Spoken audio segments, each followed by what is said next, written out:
Hey everybody, it's Kyle here with lesson one with our MN8 music classes with my terrible webcam. Has a dead pixel on it. That's not your screen. Don't worry about it. Um, we're gonna talk about intervals today, musical intervals, and ear training, which is really important for all instruments, but is particularly important for the violin and other bowed instruments, just because on a piano, as you can see here, I have a key, and if I play this key, I could play that note. That's a C. It's middle C. Um, and if I press this, it's going to play a C every single time, no matter where I press it. It's going to sound the exact same. I can control the volume of it depending on how hard I press it, but it's always going to sound the exact same. But on a violin, you don't have discrete keys, so you have to have your intonation, which is literally just means playing in tune, and developing your ear is going to be really important for that. Which is not to say that it's not important for piano or guitar or any other instrument that you want to learn. As a matter of fact, your ear, how good your ear is in most musical circles sort of just a general score of your musicianship, um, because it helps you being able to identify intervals will help you be able to sight read music. You can just look at a piece of music and just immediately know what it sounds like and immediately know how to play it. It'll help you play by ear. If you want to just listen to a song, you don't have to search for. If you want to play a particular song, you don't have to search online for sheet music for it. You can just listen to it, identify the intervals, and then just play it. As a matter of fact, that's actually how Beethoven was able to write music after he went deaf, was because his ear had just been trained to such a degree that he was able to just write music and know what it sounded like.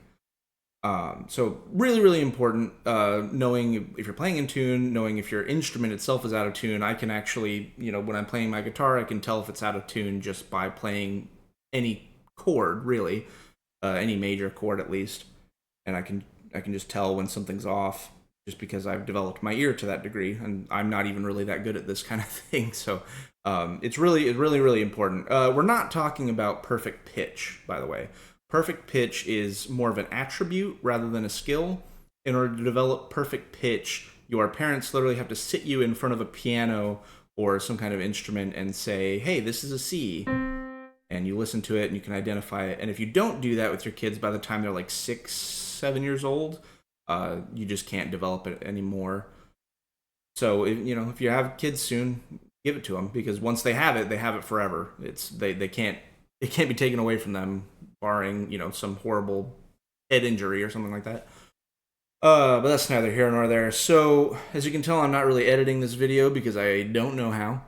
But anyway, so what is an interval? So what are we talking about here if we're not talking about perfect pitch? We're talking about interval training, because while you can't just identify what a note is out of thin air like somebody with perfect pitch can, somebody with perfect pitch, I can just play a note or sing a note and they can tell me what that exact note is. But we as adults can develop what's called relative pitch by, again, doing interval training and ear training. So what does that mean? What is an interval? So a note is a note that you just play on any kind of instrument, but an interval is the distance between two notes. This is really easy to identify and visualize on a piano, which is why I'm doing it on the piano. But we'll talk about kind of how to identify and visualize it on various different instruments and everything. If you have specific questions, I'm going to have a meeting set up on Saturdays at noon, from noon to 1, and you can just come in there, you can talk about it and things like that. So anyway, so an interval is the distance between two notes. So if I just play on these white keys, I'm going to play in a key called C major, which is just these white keys. And these white keys, we start here at middle C. Why the middle note of the piano is C has a lot to do with like musical history and like the organs and like church music and things like that. That's not really super important to know. But if we start at C and then we go up one white note, we're just doing the alphabet. We're just C, D, E, F, G, A, B, C. We start over at G, because G is the seventh letter of the alphabet. and notes are split into groups of 8 known as octaves. So if I play C here, and you can see this is the group of 2 black keys on the piano, and then there's a group of 2 black keys, and a group of 3, and then another group of 2 over here that you can't really see. You can see it over here a little bit better. If I play this key again, right next to these 2 black keys, that's also C. And if you listen, you can kind of hear how they kind of almost kind of fold into each other, or they sound like different notes but the same.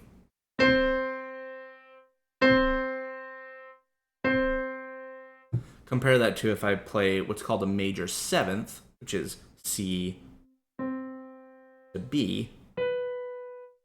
If I play them together, I want you to try and listen for, it's almost like they're getting in each other's way a little bit. Doesn't sound very nice. Major 7ths don't sound very nice. But yeah, so anyway, so that's the octave.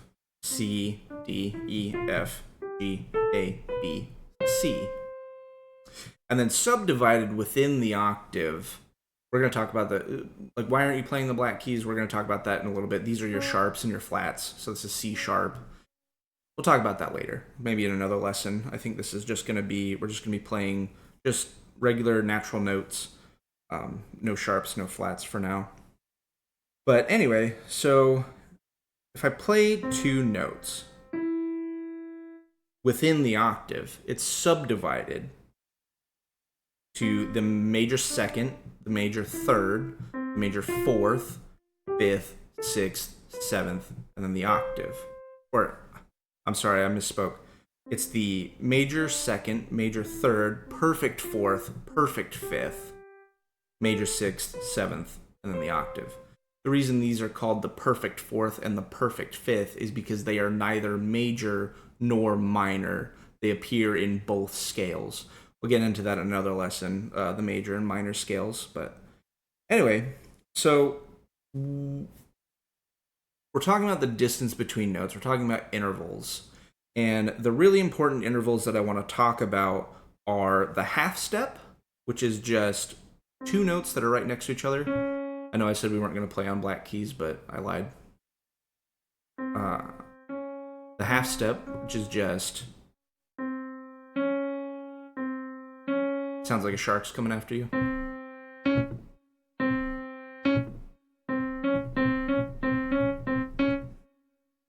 So that's the lowest practical interval between 2 notes. You might notice that there's no black key in between here. That's because there's a little acronym called Big Cats Eat Fast. Basically, there's no note in between B and C and E and F. Big cats eat fast. There's no such thing as an E sharp. An E sharp is a half step up to F. The reason for that is when they're figuring out the minor scale, this series of intervals when they're figuring out the major scale, the series of intervals just sounded nice to have the half step in there. So this, if you can hear it, this also sounds like sharks coming after you.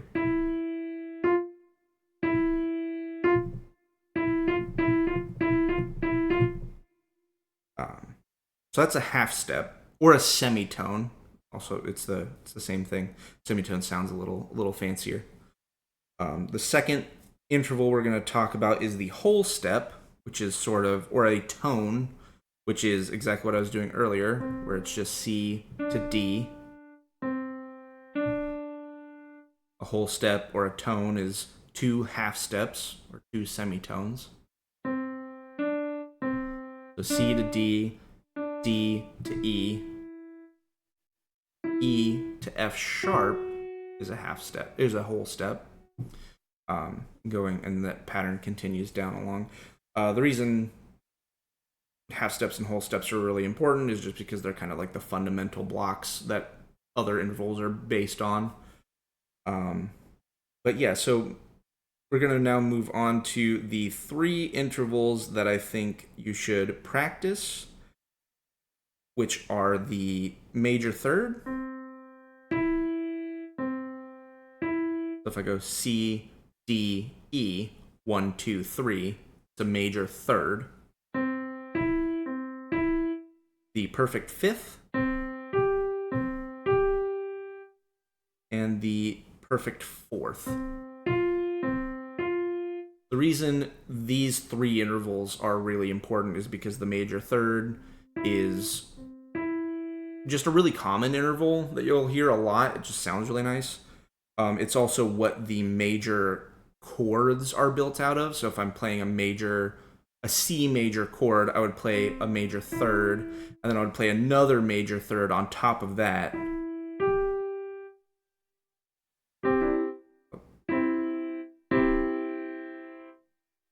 So, and then that whole thing is kind of surrounded by a perfect fifth, which is also why the perfect fifth is really important. That's a C major chord, C, E, and G.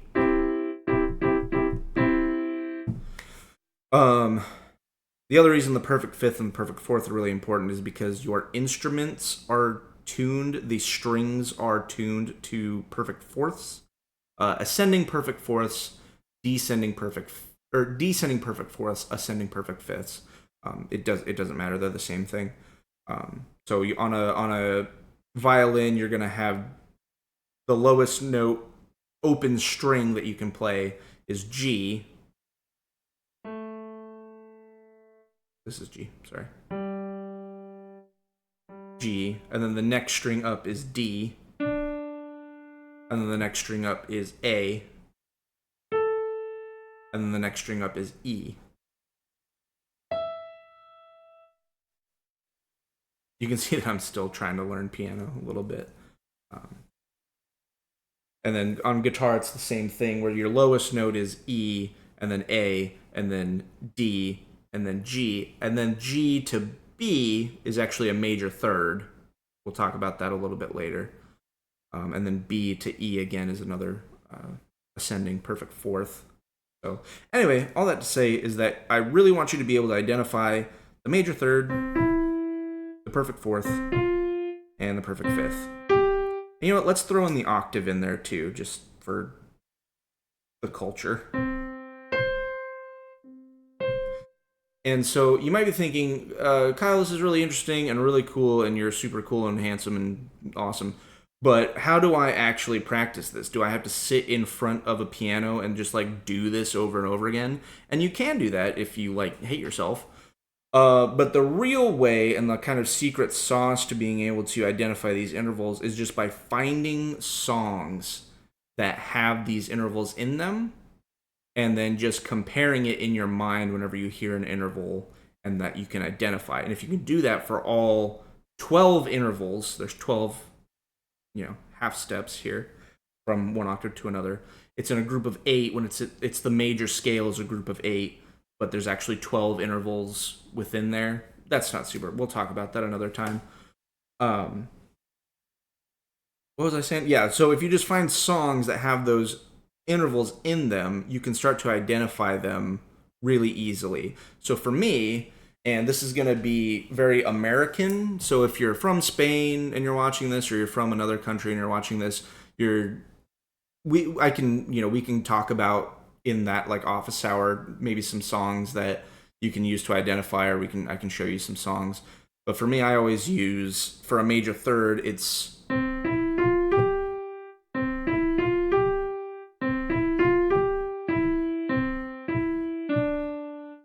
that oh when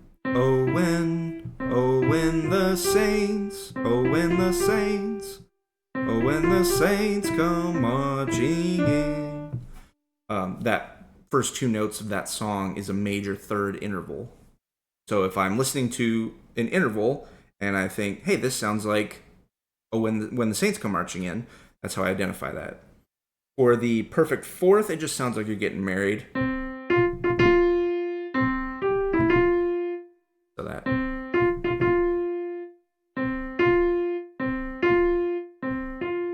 So if you hear something that sounds like you're getting married, that's a perfect fourth. You can also use that for a perfect fifth if you wanted to. Here comes the bride, But for descending, and then for descending perfect fifth, I like to use the Superman theme from the 70s movies.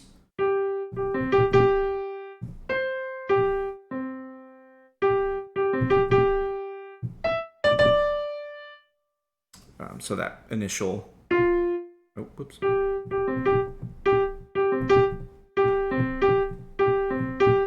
So it sounds like Superman's coming to save the day. It's a descending perfect fifth, or a um, even a descending perfect fourth.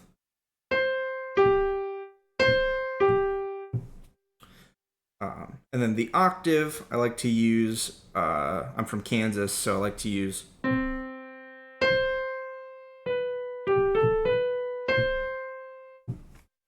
when we talk about intervals, we talk about what's called solfege. Now, solfege, if you've ever seen Sound of Music, you'll recognize do, a deer, a female deer, re, a drop of golden sun.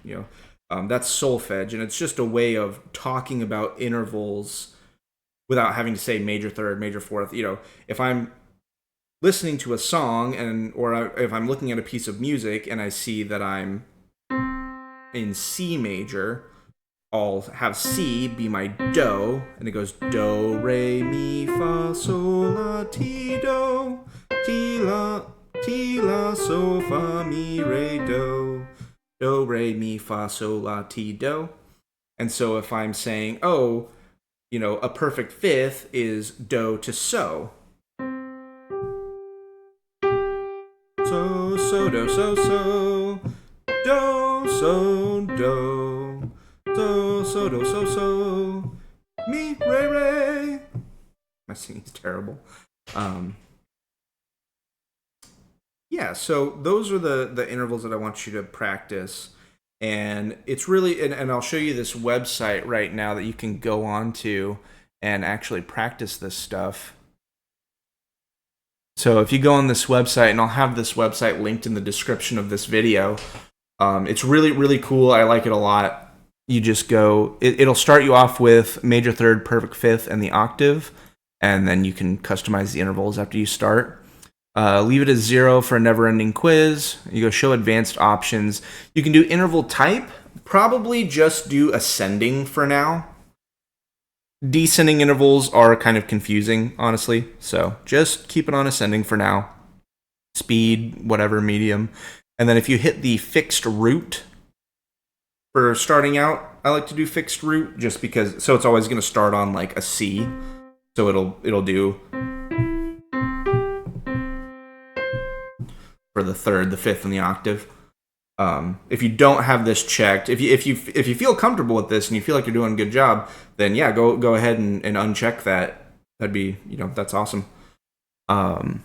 Keyboard shortcuts, you don't need to worry about any of that other stuff. And then you just hit start quiz and you play this. I don't know if you'll be able to hear it in the recording, but it's just going to play the interval for you, and then you just have to pick which one it is.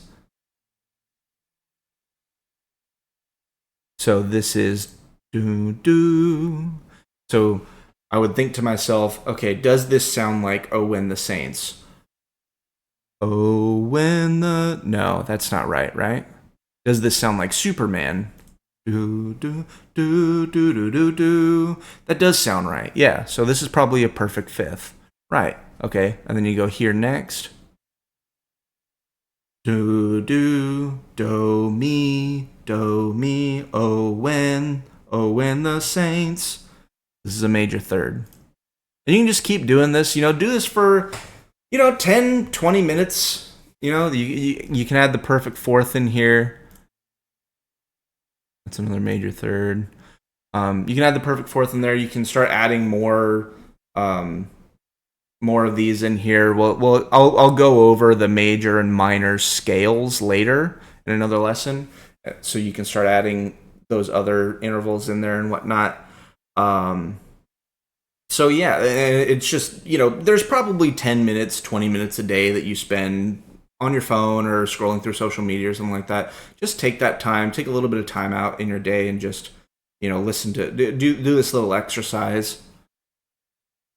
But yeah. So, and then the homework assignment that I mentioned is I actually want you guys to try and find a song that starts with one of these intervals. I want you to try and find your songs that you want to use. You can use mine if you really want to. It's really common for, those. It's just what I learned in school and stuff like that when I was in choir. is how to identify those intervals. Um, with Oh and the Saints, Wedding Song, Superman, and Somewhere Over the Rainbow. But try and find a song that you really like, that you already like, and try to identify those intervals, and let's listen to them. Just for fun, try to do one different song that each starts on each one of those intervals: the major third, perfect fifth, perfect fourth, and the octave. Yeah, and that's pretty much lesson one. I know we're starting out really. This seems kind of boring. Probably you're like, when do I get to play my instrument? And we will. I promise. You'll be playing your instrument here soon. But I just really wish somebody had taught me this way sooner than they did, because I started playing viola in sixth grade, and I didn't learn solfege until I was a junior in high school.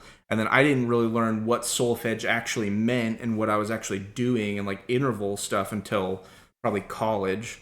So my ear is it's not the best. I have a hard time identifying intervals a lot of the time, and so I'm practicing this stuff as well. So I hope you guys liked the video setup here. This is how we're gonna do this from going forward.